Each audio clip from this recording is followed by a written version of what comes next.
Hey guys, so one of the games that I've followed and played for almost a year now is For Honor.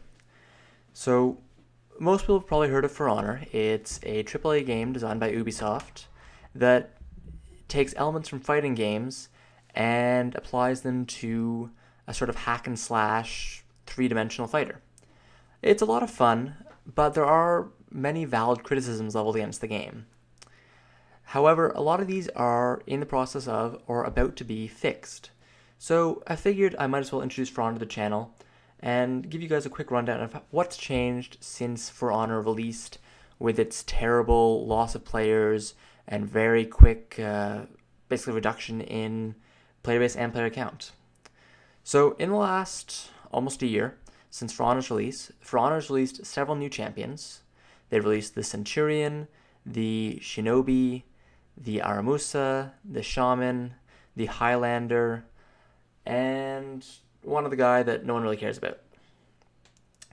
So, lots of cool new heroes have been released, lots of cool new stuff. There's lots of new emotes, lots of other stuff, but the core things that everyone worries about for Honor are the servers and the metagame.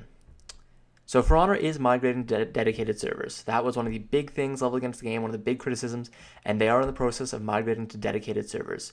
We had a beta test about a month ago, and we're hoping to get dedicated servers with the advent of Season 5 in a couple of weeks. The metagame is still... There's two different metas. If you play on a console, the metagame is light attacks.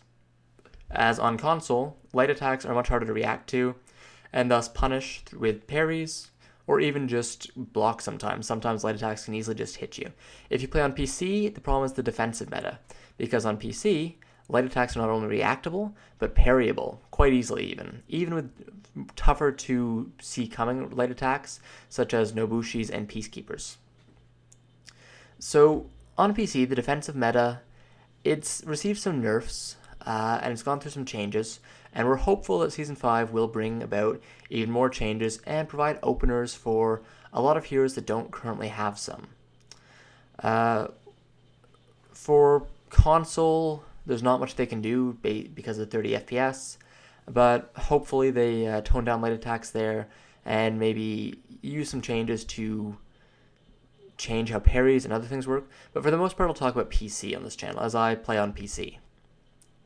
So, provided all of these changes happen, For Honor will once again become one of the best and one of the most unique fighting games on the market.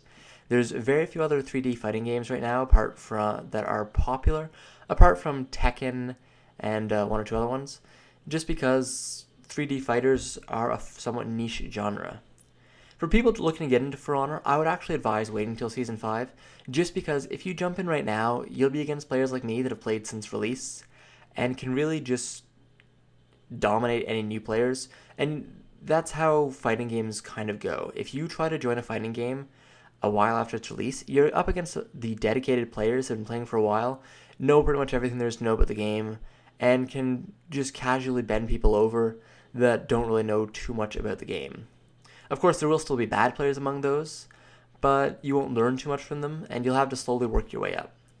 To people that have played For Honor before and would like to come back, I would also advise waiting until Season 5, just because until Season 5 releases, a lot of the same problems still exist. So, I'll make another video when Season 5 releases. In the meantime, I'll be making videos on a few of the classes in For Honor, as well as some of the more interesting mechanics. Anyways guys, thanks for watching. Subscribe if you like it, and have a good one.